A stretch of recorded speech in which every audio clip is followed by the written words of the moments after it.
All right, today you are doing inverse function graphs. And if you remember, inverse means to switch the x and y values. So I'm going to start off with a regular sine wave. And if you notice in this chart, I switched their values. So arc sine is when I took the x values, put them in the y column, took these y columns, and put them in the x column. So now I want to look at this graph. So if I'm switching x and y in a table, I have to switch x and y on my graph also. So there, that's what I did. My x values are now on my y graph, and vice versa. So this is my x, and this is my y. All right, so let's graph this. 0, 0. When I'm at 1, I'm at 90. When I'm at 0, I'm at 180. When I'm at negative 1, I'm at 270. When I'm at 0, I'm at 360. And I'm just going to keep this graph going as if I switched all these points. And voila. I just drew myself an inverse sine wave. But you may say, wait a second, we're looking at inverse function graphs. And this is not a function. If you remember, a function would have to pass the straight line test. If I take this straight line, and definitely my two red lines cross each other, my straight line and my curve definitely cross each other, so this is not a function. So this is what mathematicians did. They took out a big old eraser and they erased what made it not a function. So that means they erased here and they erased there. Look, they got themselves a function. Now I've got a much better picture of that function right here.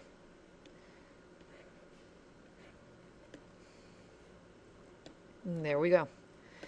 That's what an arc sine function looks like. That is why when you do it on a calculator, only one answer comes up, because your calculator is only looking for answers from here to here. And the same can be said for cosine. It looks just a little different when we do an arc cosine function. So let's graph this real quick. 1, 0, 0, 90, negative 1, 180, 0, 270, 1, 360. And I'll come and I will once again continue my graph so I get a really nice view of it. There is my cosine wave to the best that I can draw. And once again, since it was a function, the mathematician said, wow, we gotta erase some of this to make it a function. So they decided with a cosine to erase these parts. And let's just clean that up. And that's what an inverse cosine function looks like.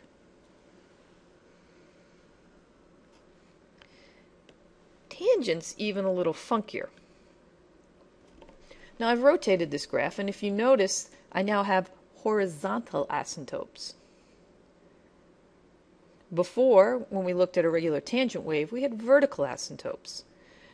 Well, this one, if we go to graph the points, 0, 0, well, you can't graph undefined. But this is what an inverse tangent would look like.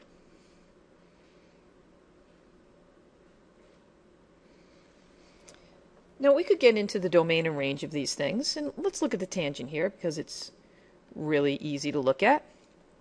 If I asked you for the domain of an inverse tangent, Well, you would still see that it's all reals because this wave will hit every x value. But its range is actually from negative pi over 2 to pi over 2. Whoops, there's no equal sign there because we don't hit pi over 2, so let me get rid of... let's write this the professional way. Let's write it from pi over 2 negative to pi over 2 positive, using the calculus rules of writing. Now I could go back, the same thing right here. I could write the domain and range of my arc cosine. Let's see, domain would be my x values. So my x values are from negative 1 to 1.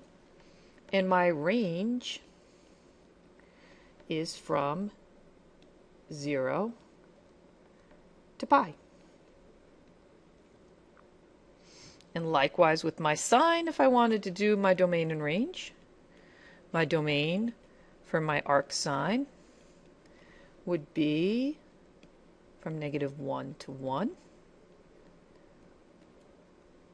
And my range would be from negative pi over 2 to pi over 2. Now, what do you really have to know about this? This is what you have to understand. The difference between these two. In this question, which is the question you had in chapter 10, notice they asked you to look at a sine wave and find how many times the sine wave crosses this number. Well, here's 0.87. 0.87 is right about, let's see, 6, 7, 8, 9. 0.87 is right about there. So you see how it crosses twice? That's why it said find all possible values of x in this interval from 0 to 360. But tonight, you're going to be doing this. Arc. You love the word arc. Arc means there is only one answer. Because this says, look at an arc sine wave. Okay, here I am looking at an arc sine wave. And where does an arc sine wave cross 0.8765? Okay, well, 0.8765 is right here. So my y value would be that, this big dot right here. Well, I don't know what that is, so let's take the calculator out.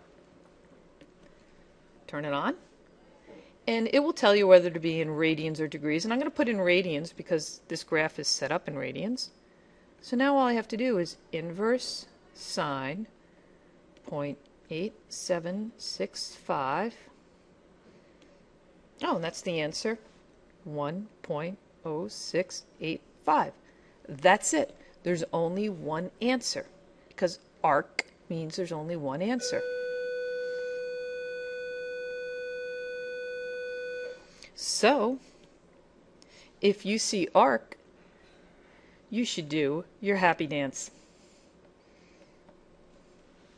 Look, there's our whole class doing our happy dance. Let's see who's our lead dancer. We'll make Jack our lead dancer. Looks like it's Ori here in the back. There's Elena over here. Bahaha.